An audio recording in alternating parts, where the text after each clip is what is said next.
Hey guys, thanks for joining us for this week's PB&J podcast, where myself and my sister Michelle will join you guys each week to talk about true crime cases and paranormal cases and pretty much anything else we feel like talking about. So buckle up and stay tuned each week for a new podcast. We hope you will enjoy it, and be sure to like, share, and subscribe where you can. And if you feel like donating to us, you can do so at buymeacoffee.com/PBANDJ. Thanks for listening. Hey y'all. Hey guys. So we have a special treat today. Today we have with us in studio the original PB&J maker, our mom. Our mom is here. Hi. So welcome our mom, and we're going to do an impromptu Q&A with the OG PB&J maker. I'm scared. You probably should be. You absolutely should be. Okay, so first off, why don't you tell our listeners just a little bit about you and like what you do and all that good stuff. Okay. I am a teacher. I came to it pretty late in life. I just graduated in 2007 from Texas Women's University. And I started teaching the following year. And I've been teaching at the same school for 13 years now. Okay, so now let's not just gloss over what you just glossed over. Exactly. Let's talk about the fact that this woman raised 2 children. Yes. Pretty much on her own. Yes. With minimal help. Yeah. Not gonna sugarcoat that. Yeah, not gonna sugarcoat Minimal that. help. Minimal help. Worked a full-time job. Worked full-time. And went to school. And then went to school after she already raised her own kids. Yes. Then went to school and now it's raising other people's kids. Yeah. Pretty much. Or teaching them at least. And I'm just going to flat out say this. Any badassness me and my sister got, we got it from her. 100%. 100%. I don't know about that. So I think y'all came on that on your own. I think she glosses over that a lot. Yeah. And I mean, for me, without getting emo about it, that's one of my proudest things. Absolutely. Is that my mom did all this, had this whole life. Yep. And then went to school and had a whole nother life. Yeah. After that. Like didn't just raise her kids and then be like, okay, I'm done. Like then she went out and did what she wanted to do. Yeah. And to me, that's just amazing. Yeah. And takes a lot of courage. Takes a lot of courage to like go back after all of that. Yeah. And do it again. Yeah, I'm not gonna lie. I was pretty scared. I am not a really outgoing person. And so going in, first of all, got married really young and dropped out of school. So I went to school. I went to get my GED as an adult after my kids were grown. And I did that and then started college while I was in school, while I was working full time. And so it was not easy to step out there and go into college for that first time. Because you were in a job, you had worked for this company for a while and was in a job where you were comfortable. It would have been really easy for you to just stay where you were. Right. And I know there were times, and me and Jenny have talked about it before, there were times where you called me and you were like, I'm the oldest person in the class. Yeah, like, and I was. At least by 20 years sometimes. And so that's a lot. That's not easy to do. No, it's not. It's not. I know there were times where you were discouraged because things happened all at once and you didn't know what you were going to be able to do, but you persevered and got through it. And now, and this wasn't like online classes. No. You can kind of just float your own thing. She went to physical class. Like, actually went to class and did her thing. And super proud child moment of their parent. Yeah, for me, for sure. And we were fortunate enough to get to see our mama graduate. Yeah. So we were both there and got to see her graduate. And that was a moment, let me tell you, because Yeah. we were both It's pretty emotional awesome. because we knew the struggle that you went through growing up. And to see you do that was a big accomplishment for you. And it was something that me and I think the tables were turned a little bit. We were like proud parents, and you were Yeah, our kid, because sure. it was awesome For to see sure. you do that. So Yeah, it was. Yeah, it was For a sure. pretty surreal moment to walk across that stage and receive my degree. But I tell you what, the thing that really encouraged me, or one of the things that really encouraged me to do it, is your Aunt Susan. Yep. Because I was talking to her, and she had encouraged me because she had gone back to school Yeah. and became a nurse. And as an adult, after her kids were grown. Mhm. And so what? I didn't realize she did that after her kids were grown. Oh I no, thought she actually always they was a weren't. nurse. They weren't. No, she. You're right. She was actually. Y'all were younger when she became a nurse. Mhm. But I had asked her one time, about going back to school, and I said, I'm going to be 50 by the time I graduate, Yeah. and go out looking for that first teaching position. And she said, well, if you don't go to school, how old will you be? I said, okay. Yeah, you're right. Exactly. I'll still be 50, Exactly. but without an education. Without an education, yeah. So that really encouraged me to And to go. I remember you telling me that, and Susan has always been one of those that we've all kind of looked to for guidance and stuff. She's always been that part of our family for us, and I still talk to her sometimes for guidance on things, and Mhm. and she's she's our family nurse. So if we have a question or need something explained, she's always like that. So having her basically say, either way, you're going to be the same age. Right. So you can do it or you not do it. But I mean, like we were saying, it's a proud thing for us because we know the struggle that you went through while we were growing up and when you were growing up, a lot of it. And for you to do that was really a proud moment for all of us as a family. And I know your grandkids are, they're proud of you too. And they lean on you too. And, we're TKs, we're teachers' kids. So, and I'm proud of that. I tell everybody I know that, hey, my mom's a teacher, this is what she does. Yeah. And she's got some transitioning coming up, which we're absolutely ecstatic about. So I'm excited. Good for about her. it. So she's got some big things coming. But today we are going to do a little Q&A with our mama and get some, that way you guys can get some insight on maybe a little bit about us growing up and probably some dirt, some tea. Get some tea. We're going to spill some tea over Yeah. here. Okay, so I have a list of questions, but we're probably going to be all over the place with this. Yeah. But first question, when did you know you wanted to be a mom? When did I know? Growing up, the mom and the teacher were kind of combined because we used to play school a lot, as most kids probably do that are not in school yet. So we played school, and I was a teacher a lot of the time. Anne was some of the time. Anne was mama a lot. Sometimes for real. Yeah. I think I just always wanted to have kids. And I remember, like, when I was growing up, just like you and Dad would ask me, like, what I wanted to be when I grew up, and I would say a mom. And you would say, well, are you going to get married? And I'm like, nope, just going to have kids. And you're like, well, you can't have kids without getting married or something like that. And I'm like, yes, I can. I could just adopt them. Yeah. I remember that saying. You actually said, I want kids, but I don't want a husband.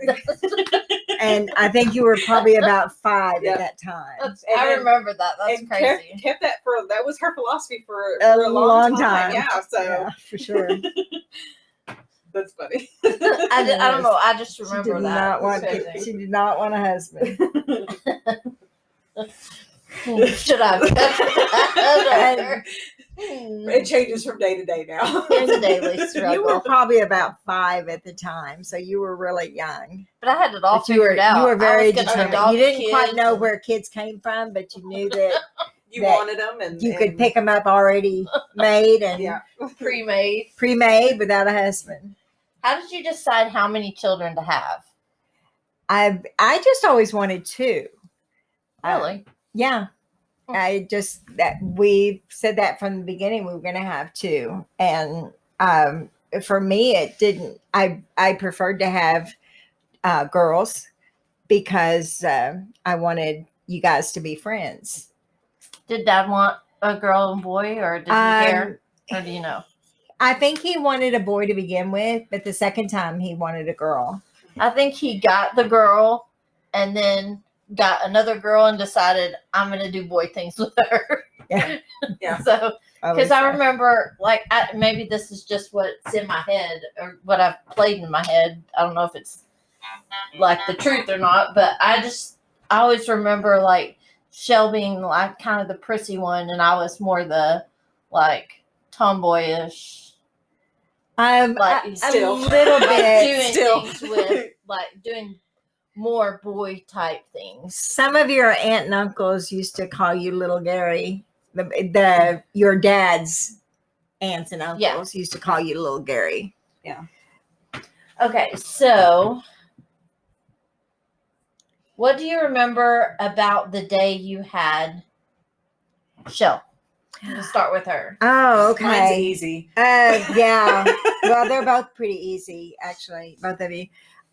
Michelle was over a month late. She was due October 18th and was born November 25th. Yes. And it happened to be Thanksgiving Day. Yeah. I was very aggravated with her coming right then because, I mean, as you can imagine, I am 10 months pregnant and I was hungry all the time. And I had plans to go to my mother-in-law's, your dad's mom, for Thanksgiving lunch, Mhm. and then to my mom's for Thanksgiving dinner, Yes. who was making the full Thanksgiving spread with homemade rolls. And your grandma Hazel could kick it on rolls. Yeah. She made the best Yeah. rolls. You could just eat them and nothing else. And nothing else. And instead, I went to the hospital, and I was already, when I went into the hospital to have Michelle, I was already 8 centimeters dilated. Holy cow. Yikes. So, I mean, it was like, get me to the room. And I just remember thinking it was a lot of pain. You know, I'm not gonna gloss over that. There was a lot of pain. You were And a I pain. was 16. You were a pain. Still. So I was in quite a bit of pain. But I just remember thinking about later, you know, what would happen later when I had her. And so that kind of kept my mind off the pain. So they had given me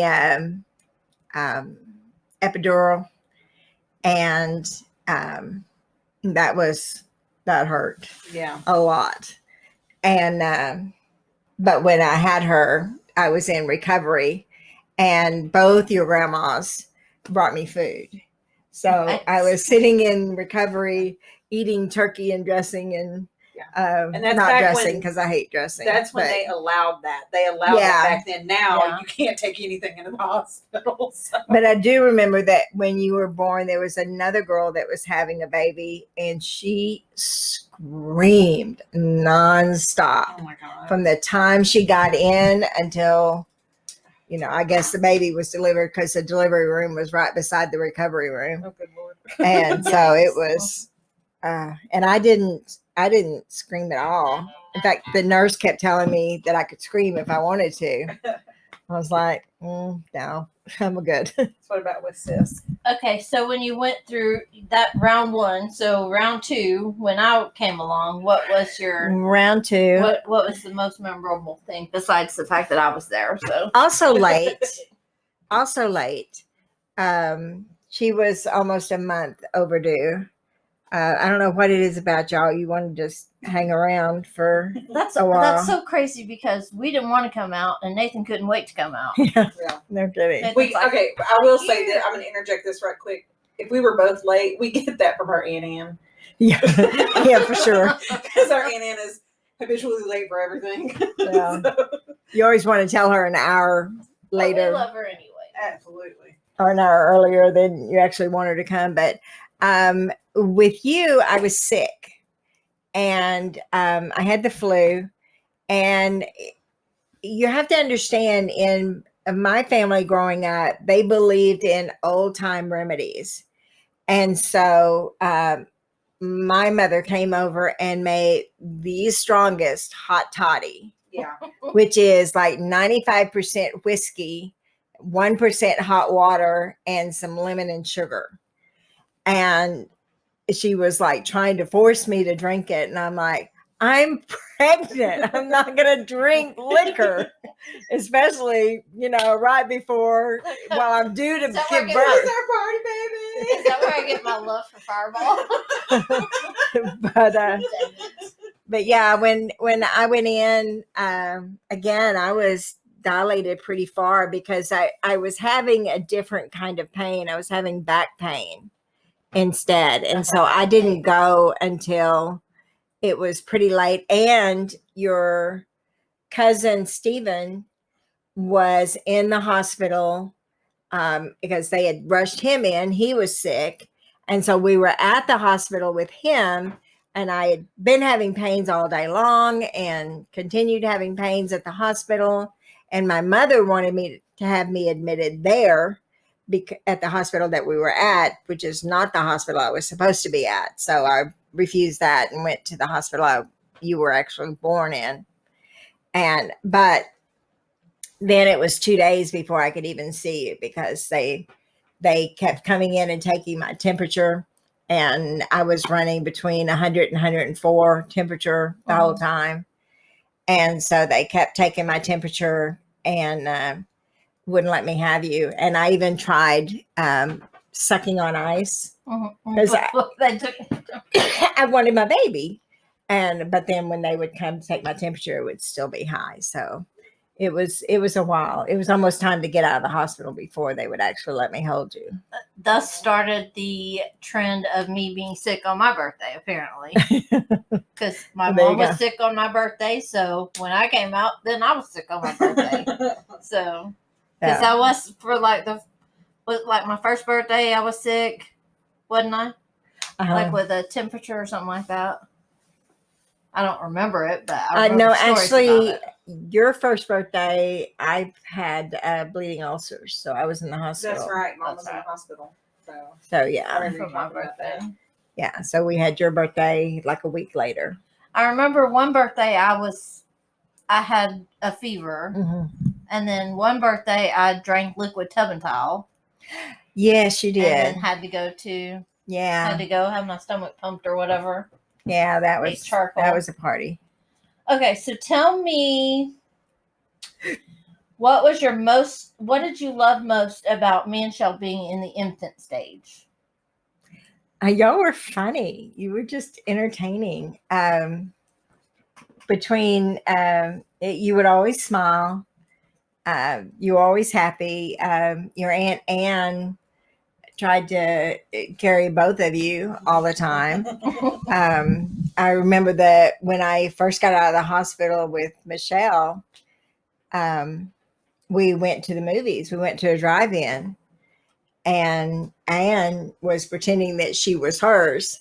And so she would carry her up to the snack bar to get snacks and tell everybody that was her baby. See, both of your babies were born before her baby. Yeah. Because Alicia's almost a year younger than you. So So we were Aunt Ann's babies. She was very involved in it. Yeah. So if you ever hear us say that we had multiple moms, we were raised by a village. Okay, that old adage, it takes a village. We were raised by that village. Yeah. So. Okay, tell me, this is kind of off the list of questions here, but tell me what your most favorite memory and least favorite memory of us being teenagers. Oh Lord. And it doesn't matter how personal it is. We share everything with our listeners. So. Okay. All 8 of them. Most favorite, that we used to shop together a lot, Yes. and you JCPenney. guys would always entertain me. We didn't have, if I don't know if you guys remember, but that we didn't have a radio in the car for a lot of the A long time yeah. Mhm. Yeah. growing up, and so I would tell you to entertain me, and you guys would sing, and I love to hear you sing. I love to hear you sing in church. I love to hear you sing at school programs. So I was definitely proud mama sitting there Mhm. at your Miss Big E, and And that's Big E, not Piggy. Big E. Let's get yeah, B as in boy. you sang a Reba McEntire song and Captain kind Slam. of stole the show. Yeah. And then you sang, I can't remember the name of the song, but it was a Christian song that you sang. The last talent show I was in, I did "Can You Reach My Friend." No, this one that Oh, I'm no, thinking no, no. about I is know the what you're talking one about Going home. yeah, that's it. Yeah. And there I was remember you doing a talent show, and you sang "They're Coming to America." That was in middle school. And you had like that white. The white outfit on. Yeah. Tails, Leotard. yeah. Yeah. and a hat. Yeah, I remember that. Yeah. I don't I know did why That was good. I did that in middle school. I don't know why that memory. Yeah. We were those girls that were in talent shows, and my sister was in a pageant when she was our high school pageant. That high school pageant that my sister was in leads up to the Miss Teen Texas pageant is what it is. It's a starting point for the Miss Teen Texas pageant, and I didn't win. we thought she should have won. They're And partial.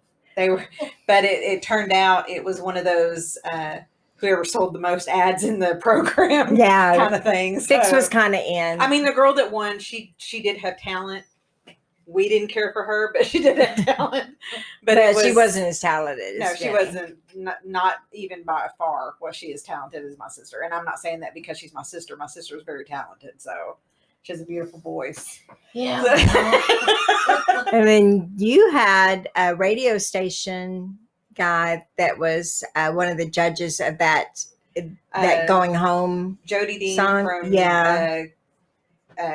KXAS, I think is what it was. And he was talking to us about making a demo and sending it in to him. I just unfortunately did not have the money to get a demo made. Nowadays, anybody can do a demo because you have the programs on your computers and stuff like that. Yeah. Back then, studio time was well over $500 an hour. Yeah, it was very expensive. It's a minimum of 2 to 3 hours that you have to pay. So it's and I just chalk it up to that's not where my life was headed, for the direction my life was headed. So yeah, God had Okay, other things. that's tell definitely me a regret. least favorite.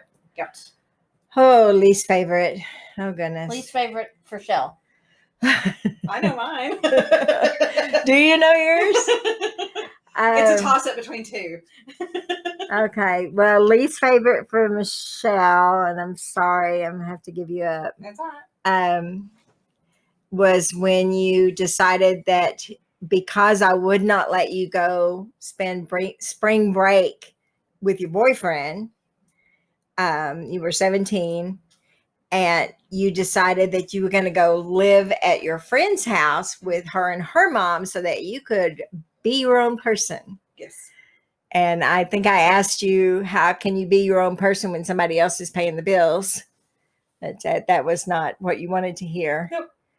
And you got really kind of snotty with me. Yeah. And That's said awesome. that you were definitely moving out, and the only thing that remained to be seen is whether you packed up and left that night or you went on the weekend and moved out. Wow.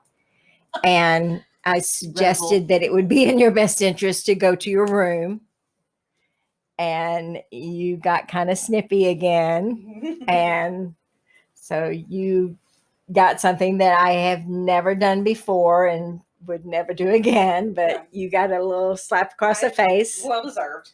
and well deserved. was told to get up and go to your room like right now. And you grabbed my hand and said, "You better not ever touch me again." And Wow. so that did not go over well. And so you got another slap and told that it would really be in your best interest to get up and go to your room. And so you decided that at that point you would go to your room. Now, I want to make it very clear to everybody on this podcast. Growing up, our mom has never raised her hand to us. We rarely ever got spankings. We got grounded a lot, but we rarely ever got spankings. With me and my sister, it was more of the threat that you were going to get your butt beat than it was the actual. So when my mom did this, believe me, and I'm saying this now as an adult, it was very well deserved. I should have been far more than slapped across the face, but that was definitely a low point for me because it shocked me as much as I think it did you that I slapped you. Yeah. And I was probably in the corner going, "Ooh, she's gonna die tonight." I'm done. I'm gonna die tonight, and it ain't me. But yeah, that was definitely not a great moment in my life. But you did not move out, and you decided that it was probably in your best interest to stay home. Yep. Okay, so before we get to her least favorite of me, let's move on to a different question. Oh no. No, okay. What's your least favorite of my teenage years? Okay. Well, And it can't be leaving me at college. no, honestly, there was a time when you were, it was actually your senior year in high school. And at that time, there had been in this one certain part of town, there had been 3 girls that were kidnapped and raped and murdered. And they had come from the mall over there and a movie theater. I can't remember exactly what it was, but anyway, it was not a great area of town. It was kind of, nobody knew who did it or where the girls were. And so I was very protective of you guys staying close to home. And Jenny had asked if she could go spend the night at a friend's house, that the friend's mom wanted to take them to dinner and a movie. And I was fine with that. That was kind of a normal thing, especially I knew this parent, I knew the child, so I didn't even think to verify because I trusted you. And that was your first mistake.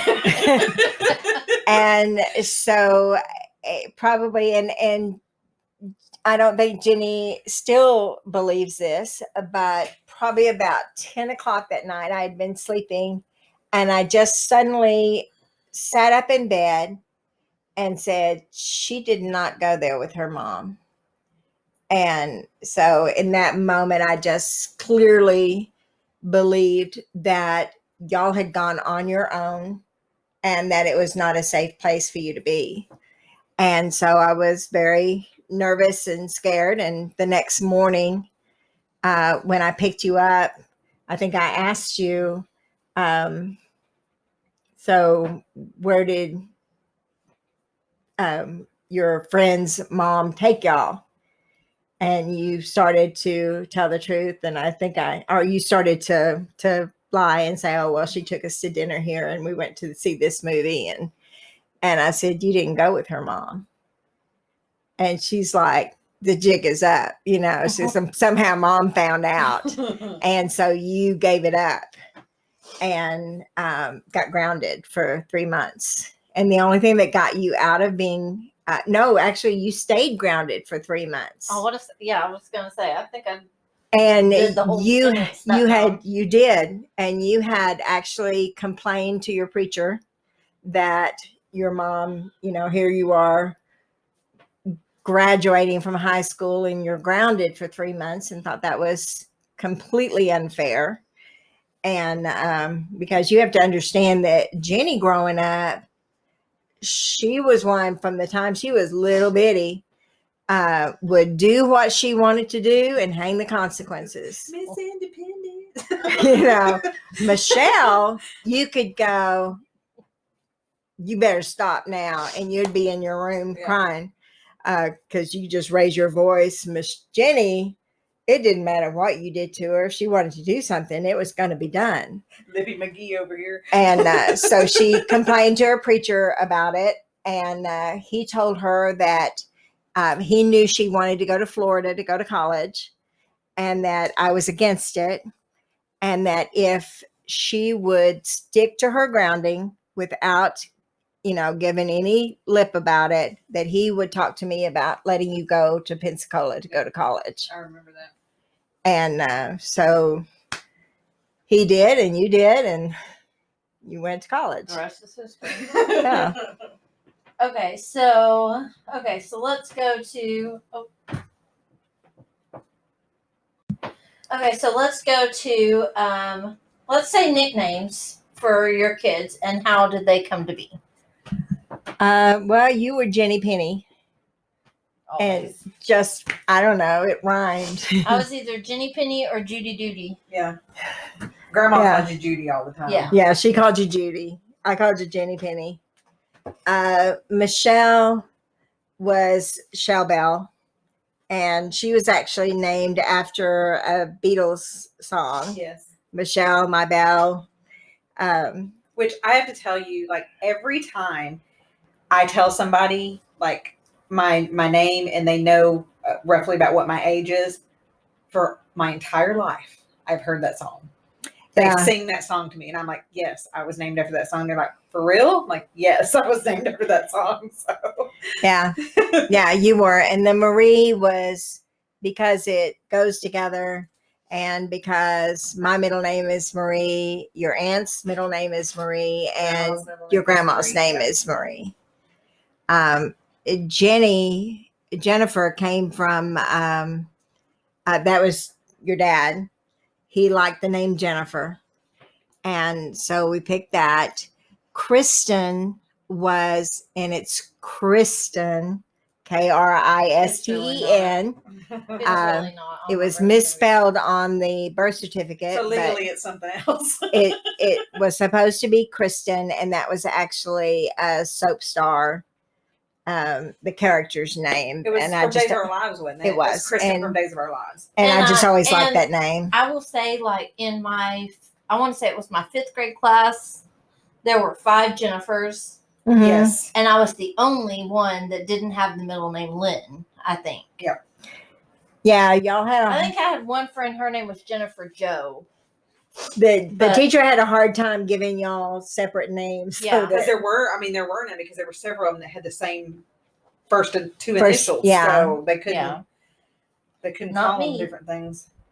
And Jenny went in her 5th grade class. She actually went to school with a local celebrity's daughter. Do you remember that? Jennifer Finfrock.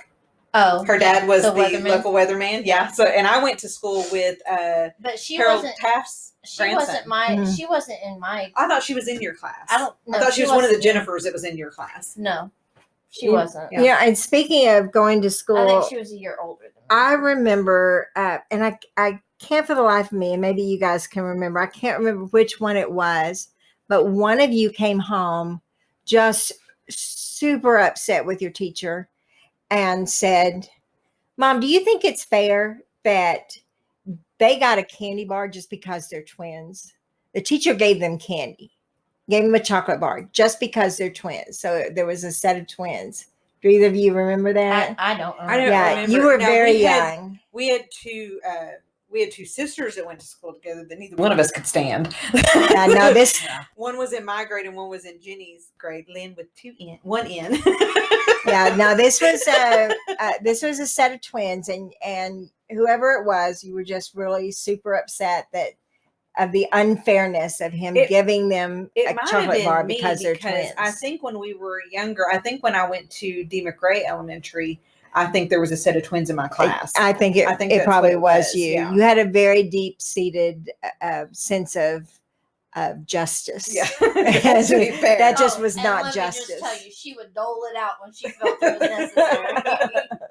And I'm still that way. I still don't. Just pinched me when mom wasn't looking. I still think that if Mom was looking. if people aren't following the rules, So I you still just think let her it's pinch wrong. me? No, she No, got in trouble. I was fast. I was quick. I was like lightning. I Okay. fast. No, but no. Since you brought it up, the pinch at one of my friends' wedding, by the It way, was Yolanda's at the wedding. reception. Yep. Yes. So yes, she pinched you, but why did she pinch you? I don't know why. Do you remember I why? don't even remember, honestly. Okay, because she had gone to the trouble. Y'all were out away from me, so you weren't right beside me. I was at a table. She had gone to the trouble to go get a chair to sit in to watch the people dancing.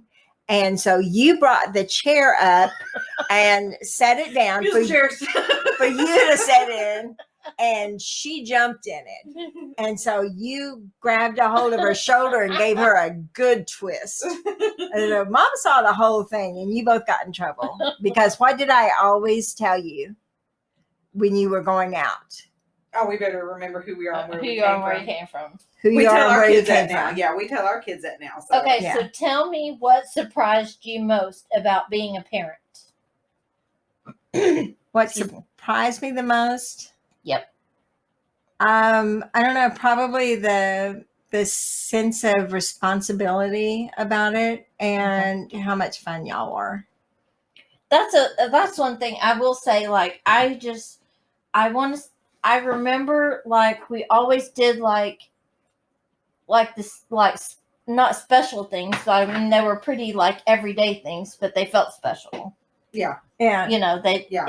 I mean Yeah. we knew we didn't have like tons of money. We couldn't just do whatever we wanted to do or go wherever we wanted to go. But there were always those things that just felt special. That might have been like, you know, commonplace to other kids. Yeah. Yeah. But for us, like for instance, the one thing that sticks out really strong in my mind is the day like we were supposed to be going shopping with you and your friend Karen, Mm-hmm. and we ended up at Six Flags. Yeah. And That's what came to my mind. And they had that completely planned. It Mom was and Karen totally, had completely planned that. We actually drove into the parking lot, and y'all were going, "We're not at the mall. Where are we?"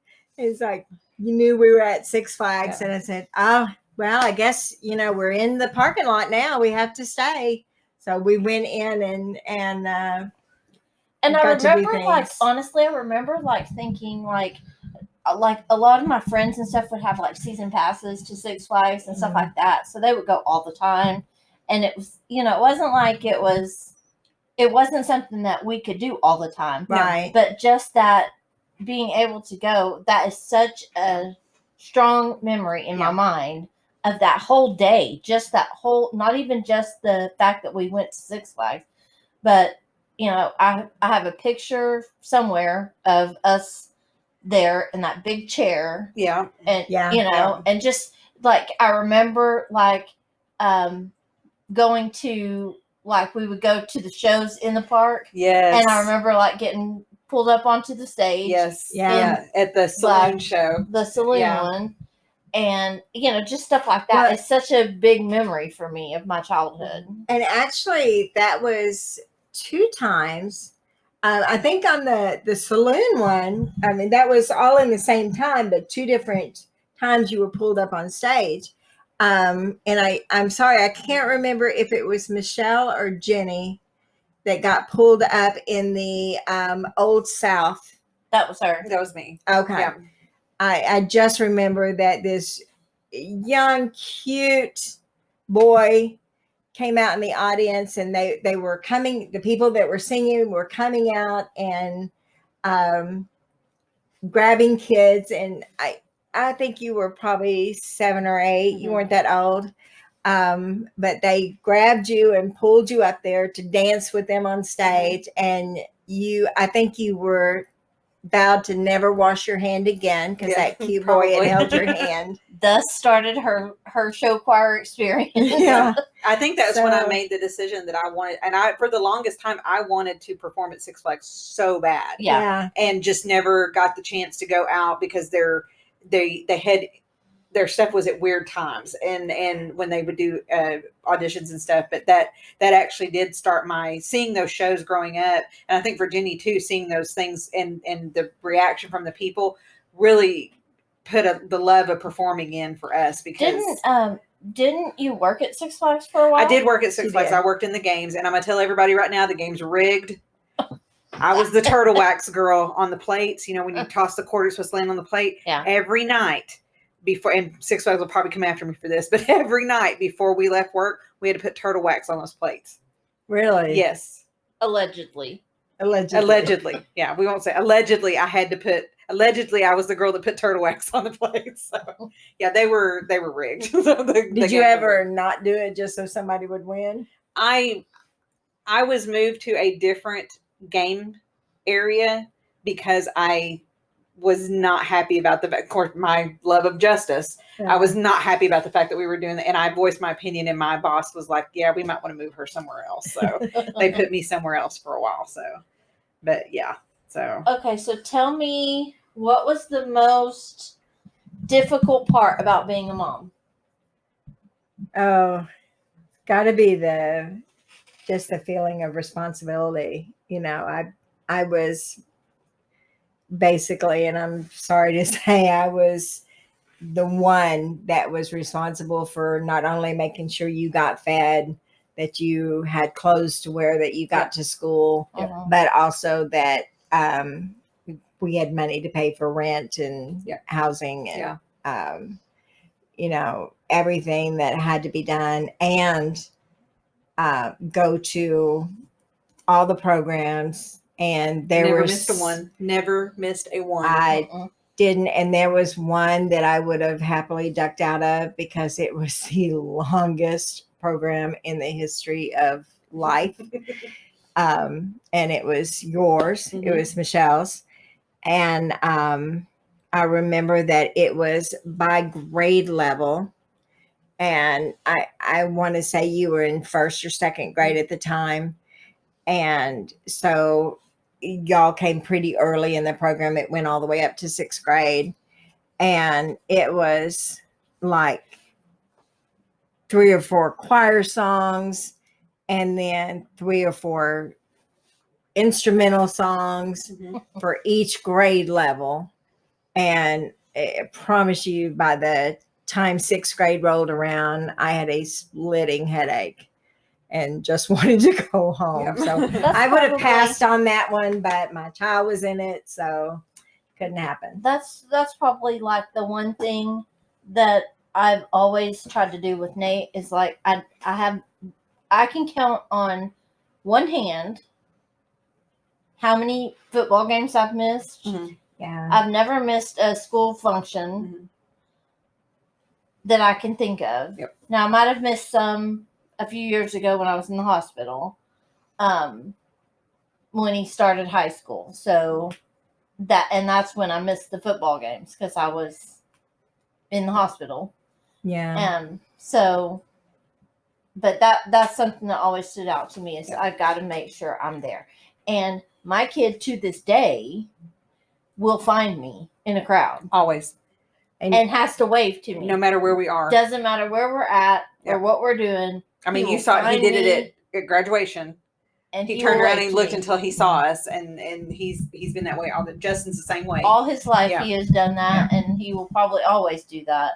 He will always find Mama. Yeah, always. And you guys can tell me if you agree with this or not, but I've always said that, and I've counseled other people to not waste a minute of your child's childhood, because you literally blink and they are grown. Yeah. And so if you miss that opportunity to be at the programs and to be there for them, and to do things with them, you won't get it back. You won't get it back. And I can kind of speak a little bit on that from experience, because my husband, my son's dad, is a shift worker. So he missed a lot. He missed a lot growing up. This year, Nathan's senior year, he vowed to not miss a single game. And he didn't. He did not miss a game. So important. But I think he would I think he would have given up 1 or 2 games this year for all those games and all those things that he didn't. He never missed like a school function, like a program or anything like that. He never missed that kind of stuff. But like the football games and stuff like that, if he had to work, he had to work. You know, he's a lot of time. Nathan growing up, he was our only income. So I mean, 'cause there were several times when Nathan was growing up that I wasn't working. I did work most of the time, but there were lots of times where I wasn't working. Yeah. So, so he was our only income. So if he had to work, he had to work. Yeah. So, but I think he would given up 1 or 2 football games this year for all of those games that he missed when when Nate was younger. Yeah. And I mean, and you know, it is what it is, and you do the best you can as a parent. Absolutely. You do your very best. And when it comes right down to it, I think my personal opinion is that being there for those things is just as important. I'm not going to say more important, but it's just as important as making sure they have food, making sure they need to know you're there for them.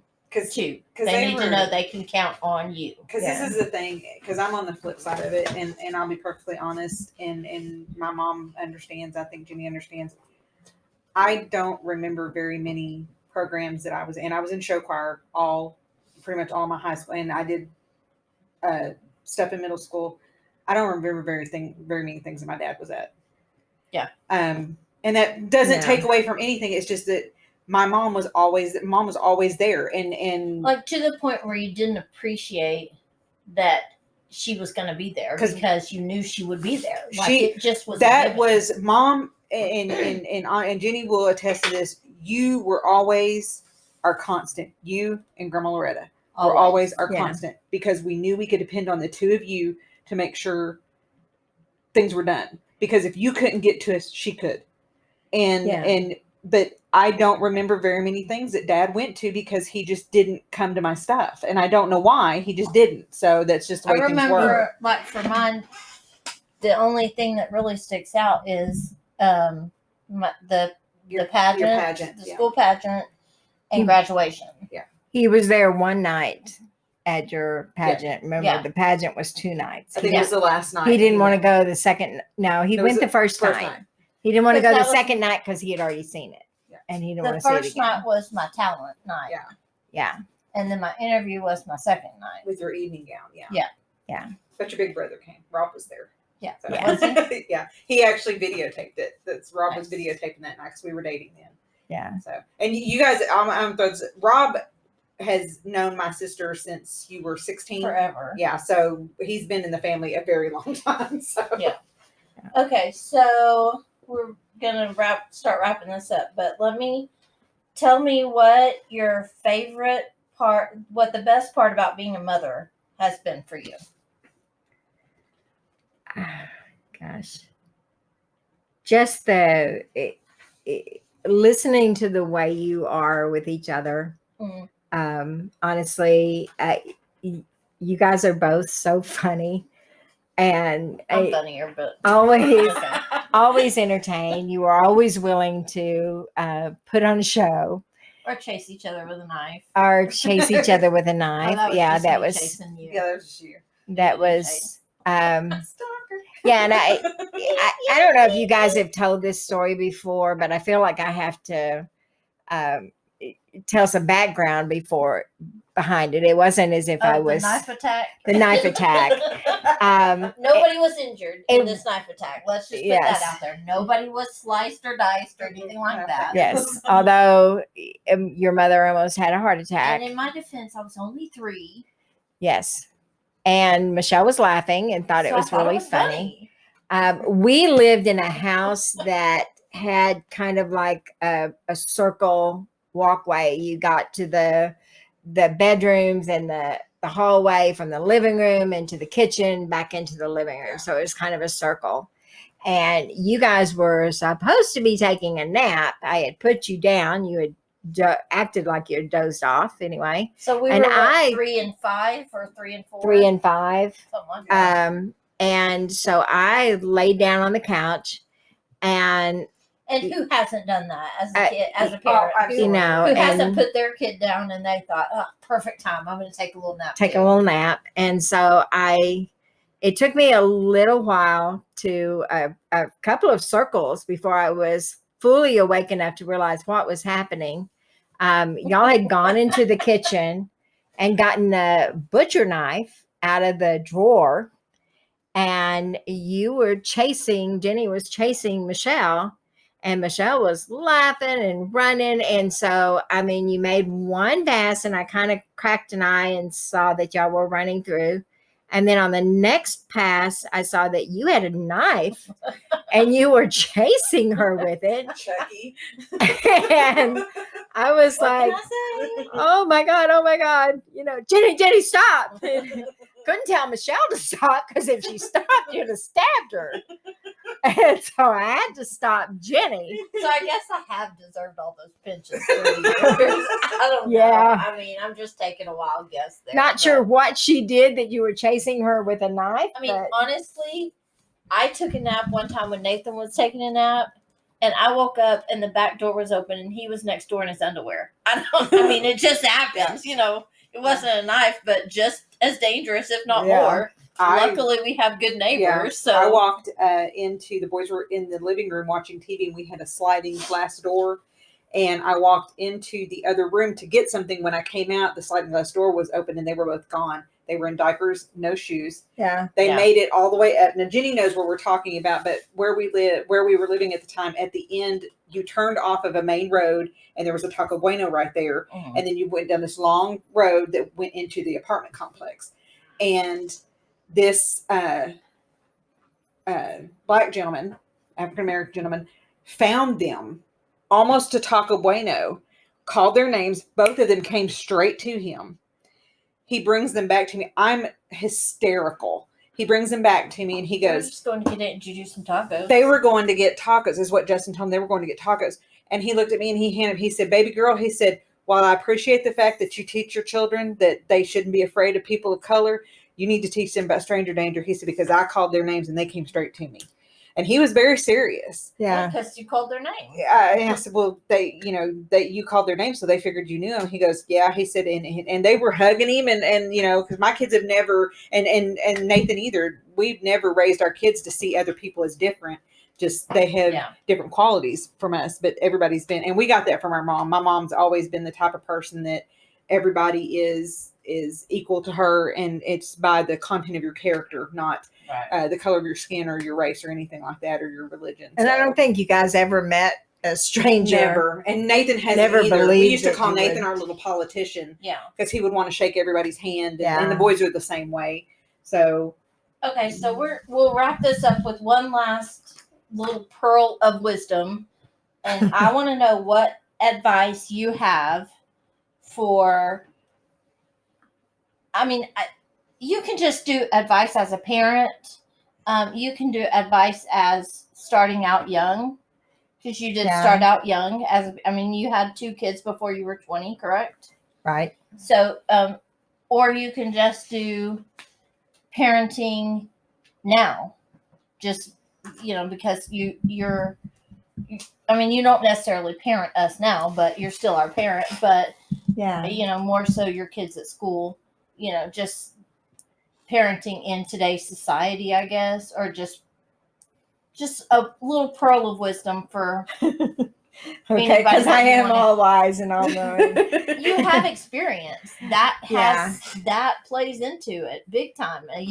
I would rather get parenting advice from someone that's been a parent, because I know you have gotten parenting advice from people that weren't parents and people that were. Yeah. So I know that, so. I think I would say, if you have more than one child, raise them to be friends. Raise them to understand that they have each other. Yeah. And I wish you had done that with us. why? I wish I could call her my friend. Jesus Christ, she's such a psycho. she doesn't but call me her friend. She calls me her best friend. There you go. call her my know. peanut butter. to have fun with each other, and for parents to have fun with their kids and realize that they're not going to be young forever. You want your children to still want to talk to you when they're grown. Exactly. So pretty soon they're going to go to college. it's a fine line. Okay. It's a fine line to walk that, you don't want to piss them off entirely, but when they never want to speak to you again, but you also want to realize that you're not their friend when they're growing up. You're their parent. And you can't take every word they say as gospel, realize that your children are little. They lie. Kids lie. Your children are heathen liars. Little humans, just like everybody else. And I tell my parents a lot of times, if you'll believe half of what they tell you happens at school, I'll believe half of what they tell me happens at home, because it goes two ways. Children tend to say part of the truth. So they'll say what happened, but not their part in what happened. Or pieces of a conversation that they probably shouldn't have been listening to. Yeah. And let me give you a little tidbit. Nathan, when he was in pre-K, had his teacher convinced that his actual father was his stepdad, and that he had a whole nother set of parents, and they were Chinese. And I do remember his teacher saying, well, is your husband going to be there, or his stepdad going to be there? And I'm like, he doesn't have a stepdad. And she said, well, I thought your husband was his stepdad. And I said, no, my husband is his dad. And she's like, oh, well, he told me he had another set of parents, and they were Chinese. And I'm like, well, they're not. We don't know them. He also, we can give you DNA proof if you want. He also told me one time that he was telling people that we used to live in a hotel, and at the time, now he can say that because, well, not that we lived in one, but he's been to a lot of hotels now. But at the time, he had never been to a hotel ever in his life. And I said, Nathan, we never lived in a hotel. And he said, from the back seat, this little human said, Mom, you're just a liar. And I remember my first thought was, how about you call me a liar again, and then it'll be the last thing you ever do. But he was so convinced that we lived in a hotel. So kids don't always tell the truth. No, it's just no, because if you'd have asked Nathan when he was about 3 or 4 years old, he would have also told you that y'all moved here from California. Yeah, because he told everybody that he used to live in California. Yeah, he was born and raised here in Oklahoma. Yeah. So. And didn't even leave the state until what? He was quite older, like 2 or 3. Yeah, I think so. You took him to Texas. Yeah. That's for funny. a weekend. Yeah. Like it was Easter weekend or something like that. So, but yeah, that's. So yeah, your kids aren't telling you the whole truth all the time. So. And. But if you're lucky, like I have been, my kid finds it very difficult to lie to me. Yeah. To anybody actually, because this is the same kid that Ding Dong ditched, and when he got caught, told the lady his real name. We couldn't teach him to lie or nothing, but this is the thing, guys, honestly, and we can say this now because we're at a point in our adult relationships where we are both very grateful that not only is this lady sitting between us our mother, but she's our friend. And that goes a very long way when you're an adult, because sometimes still as an adult, you need your mama. And then there's sometimes where you need your mama just to be your friend. Yeah. And she's always been that way for us. And she's been the one, just like her mom, to snap us back into reality every once in a while. She got that trait from Grandma Hazel. Because Grandma Hazel was the same way, you know. Yeah. She had a way of saying things that were like, oh, thanks, your mom. I appreciate that. Like, no, you can't walk in her room feeling good about yourself, because she would make sure you didn't. So it's just one of those things where you guys, you know, honestly, remember that I had 2 boys. My sister had 2 boys, and both of us always thought, good grief, you know, can we get them to adult I'm sure my mother felt like that sometimes with me and my sister, Yeah. because even though we were raised as girls, we fought like boys. So, but it's, I think a lot of our relationship today is because of the woman that raised us and took the time to be a part of our lives. And a lot of parents don't do that nowadays. They don't be a part of their child's lives. Let's not forget about the relationship she has with her sister. Yes. With her older and sister. that was a big template for absolutely the relationship absolutely that we have as absolutely sisters. and in turn we actually, my mom's sister has a daughter who we are friends with as well, as she's our cousin on both sides of her. She's our double first cousin, but Fancy. we're friends with her as well, and we have that sister friend relationship with her. So we got that. They were our people to look up to. For sure. And still, you know, my kids have even said that having Ann here is like having Nanny here. If you haven't heard about Anchor, it's the easiest way to make a podcast. Let me tell you why. It's free. There are creation tools that allow you to record and edit your podcast right from your phone or computer. Anchor will distribute your podcast for you so it can be heard on Spotify, Apple Podcasts, and many more. And you can make money from your podcast with no minimum listenership. It's everything you need to make a podcast in one place. Download the free Anchor app or go to anchor.fm to get started. That's anchor.fm to get started today. Yeah, my kids have made when my Aunt Ann has been down here, they've made comments that it's just like having their nanny here, is what they call my mom. Sure. And they've both been that way, and I know just from things that my mom has told us growing up, her and my aunt have been through a lot of crap together, and came out on top and came out as friends, and that's a lot. I mean, that's what we likened our relationship after, is the fact that, you know, we can be mad at each other if we want to, but we get over it and we move on, and we've established a friendship. So, and Lord help the mister that does anything to my sister. So, you know, and that's how it's always been. So, So that is our Q&A. We want to thank our mom for joining us today. Absolutely. She will be here all week. Cover charge on Thursday. Right. So yeah, that's what we have for you guys today. So thanks for listening, and Thanks for having me. I will post some pictures on our YouTube video I've got some good pictures of my mom when she was in her heyday, I guess you want to say. And the fashion we won't even talk about. She was a child of the 60s and the 70s. She was definitely in style. Yes, she was. I'll just put it that way. That's where we get our fashion sense from. She's definitely in style. So I'll post some of those pictures so you can kind of put a face to the voice. Yes. And thanks for being here, Mom. And we appreciate you. Thank we you. love you. Love and you. I love we you. will see you guys later. Bye, everybody. Bye, y'all. Bye. Well, that's all we have for today. Drop by our Facebook page and let us know what keeps you up at night. Bye, y'all.